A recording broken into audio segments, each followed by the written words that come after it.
anggota DPRD Morowali asal Partai Demokrat berinisial AI yang tertangkap oleh Satres Narkoba Polres Morowali beberapa bulan lalu hingga kini masih hangat diperbincangkan. Pasalnya, AI hanya menjalani rehab jalan BNK Morowali dan masih bebas beraktivitas. Namun demikian, Kepala BNK Morowali AKBP Mulyadi mengatakan kepada media bahwa proses hukum terhadap AI seharusnya tetap berjalan.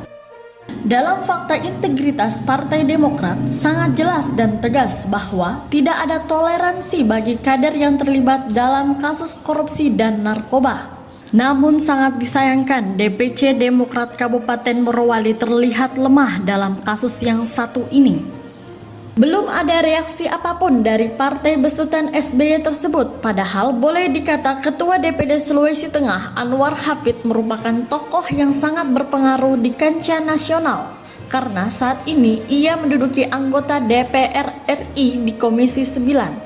Sementara Ketua DPC Partai Demokrat Kabupaten Morowali yang menjabat Wakil Ketua DPRD Morowali belum juga mengambil tindakan termasuk meminta salinan putusan pengadilan di Pengadilan Negeri Poso atas kasus tersebut sebagai bukti bahwa kadernya memang benar terlibat dalam kasus narkoba. Beberapa waktu lalu, Syarifuddin Hafid sempat mengatakan bahwa Partai Demokrat telah mengambil tindakan yakni mencopot jabatan AI dalam struktur partai karena telah melakukan pelanggaran berat yakni penyalahgunaan narkoba.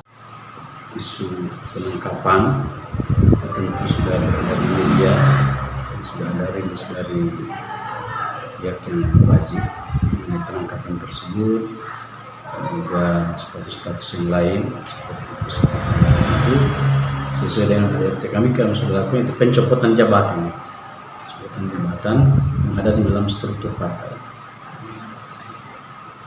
Tapi beliau itu masih kader, jabatan yang ada di dalam kestrukturan itu sudah diberhentikan. Namun yang paling miris adalah belum pula ada tanggapan serius dari lembaga DPRD, padahal salah satu kader Demokrat Asmat Effendi merupakan sekretaris Badan Kehormatan DPRD Morowali. Sementara Kejaksaan Negeri Morowali dalam hal ini Kepala Seksi Pidana Umum Benu mengatakan bahwa terkait kelanjutan kasus itu pihaknya sebelumnya sudah melakukan tuntutan sesuai dengan regulasi yang diatur dalam Undang-Undang Nomor 35 Tahun 2009 tentang narkotika. Bahwa kasus ini telah melalui proses hukum terlebih dahulu dengan adanya proses asesmen TAT BNNK atau penilaian sebelum direhabilitasi.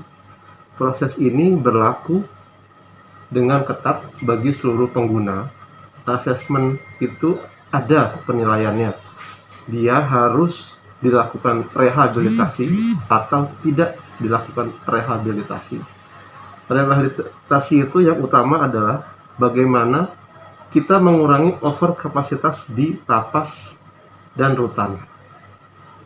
Kemudian pihak JPU, Kejaksaan Negeri Morowali, sudah melakukan penuntutan sesuai dengan regulasi yang diatur dalam Undang-Undang 35 Tahun 2009 tentang narkotika, bahwa pecandu narkotika dan korban penyalahgunaan narkotika wajib menjalani rehabilitasi medis berdasarkan pasal 53 dan 54 Undang-Undang Narkotika, serta berdasarkan tim asesmen dari pihak BNNK Kabupaten Morowali yang menyatakan bahwa dapat dilakukan rehabilitasi medis rawat jalan kepada yang bersangkutan, serta perkara ini sudah disidangkan dan dilakukan penuntutan hingga putusan pengadilan itu sudah sesuai dengan pasal 103 Undang-Undang Nomor 35 Tahun 2009. Proses hukum yang tadi saya katakan sudah melalui proses